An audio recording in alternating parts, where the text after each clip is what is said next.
السلام علیکم۔ مراکش کی جیت نے سب کو رلا دیا، کیا ہمیں خواب دیکھنے کی اجازت نہیں ہے؟ مراکش کی فٹ بال ٹیم نے قطر میں فیفا ورلڈ کپ میں تاریخ رقم کی ہے۔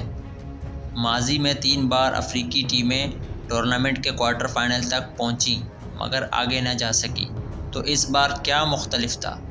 مراکش کی ٹیم نے یقیناً اس ورلڈ کپ کو مزید دلچسپ بنایا ہے اور سیمی فائنل میں پہنچ کر پورے بر اعظم کے شائقین کو تحفہ دیا ہے۔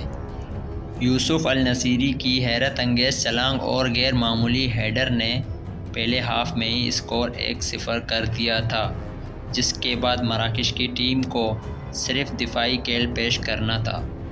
انہوں نے ایسا ہی کرتے ہوئے کرسٹیانو رونالڈو اور پرتگال کی ٹیم کو گھر بھیج دیا۔ کوچ کی وہ حکمت عملی جو ورلڈ کپ میں پرتگال کے خلاف اہم کامیابی کا باعث بنی۔